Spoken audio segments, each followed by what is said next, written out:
2014 के चुनाव से पहले जब भारतीय जनता पार्टी देश में वोट मांगती थी तो उनका सबसे बड़ा मुद्दा होता था बहुत हुई महंगाई की मार, अब की बार मोदी सरकार। और मैं समझता हूं ये बहुत जरूरी है, जब देश में आम चुनाव चल रहे हैं, लगभग आधी सीटों पे चुनाव हो गए हैं, आधी सीटों पे चुनाव होने हैं, एक आकलन किया जाए कि भारतीय जनता पार्टी की सरकार जो 10 साल रही, इन 10 सालों के अंदर मोटा मोटा महंगाई पर क्या असर हुआ। एक आंकड़ा आपको बता दूं कि फिलहाल मार्च 2024 का जो खाद्य की महंगाई है, खाने पीने की चीज़ों की महंगाई है, वो करीब 8.5% थी। और भारत भुखमरी के इंडेक्स पे, एक पूरे दुनिया के करीब 125 देश हैं जिनकी अंदर कहाँ कितनी भुखमरी है उसका इंडेक्स होता है, हंगर इंडेक्स। उसमें 2014 में भारत 125 देशों में 99 नंबर पे आता था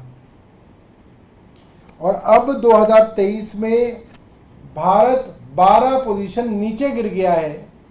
अब हम 111वें नंबर पे आते हैं 125 देशों में, यानी कि हालत बद से बदतर हो गई है। जो आमदनी है वो सिर्फ 1.6 टाइम्स बढ़ी है, 1.6 गुना बढ़ी है, मगर जो खर्चे हैं वो करीब 2.5 गुना बढ़ गए हैं। तो जाहिर सी बात है, जब आपके खर्चे बढ़ गए और ये आंकड़े हैं और आपकी आमदनी नहीं बढ़ी तो लोगों में भुखमरी फैलेगी।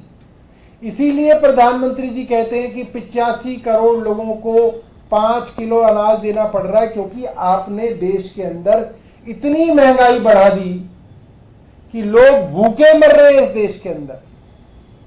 इसलिए आपको 5 किलो अनाज सबको देना पड़ रहा है, क्योंकि आपने रोजगार खत्म कर दिए, काम धंधे खत्म कर दिए, सरकारी नौकरियां खत्म कर दी, बिजनेस खत्म कर दिए, स्मॉल स्केल इंडस्ट्रीज खत्म कर दिए, नोटबंदी से और फिर जीएसटी से। आपके पास कोई पॉलिसी नहीं थी, इस कारण महंगाई बढ़ गई। मैं समझ रहा हूं कि आप सब लोग सोच रहे होंगे कि ये तो करोड़ों की बात करते थे, अब ये कहाँ पे जो है भिंडी की और जो है हरी मिर्च की बात कर रहे हैं। मगर जो है वो जो मोदी जी जो बता रहे हैं कि बड़े बड़े टेम्पो में भर के करोड़ों रुपया दिया गया है, उसके बारे में तो जांच होगी नहीं। कम से कम इसकी ही जांच हो जाए कि हरी मिर्च इतनी महंगी क्यों हो गई, दूध इतना महंगा क्यों हो गया। इसके बाद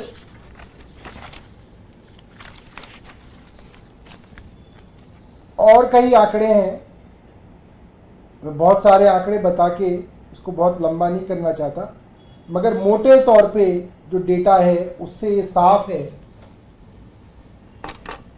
कि अगर सब्जियों के दाम, दाल के दाम, गेहूं के दाम, चावल के दाम बढ़ रहे हों तो 2 कारण हो सकते हैं। एक कि भाई किसानों को अब हम ज्यादा दाम दे रहे हैं, इसीलिए महंगाई बढ़ रही है।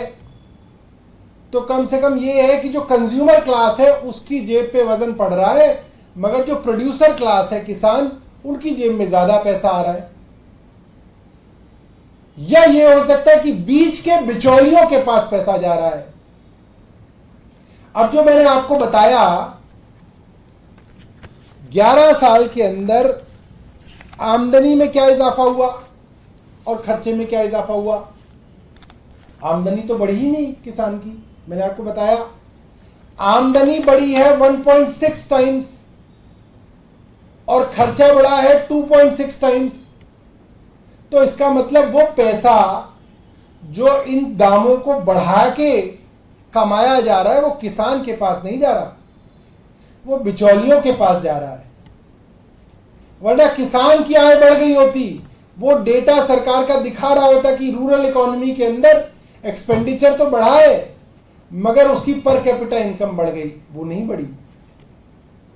पर कैपिटा इनकम नहीं बढ़ी, खर्चा बढ़ गया।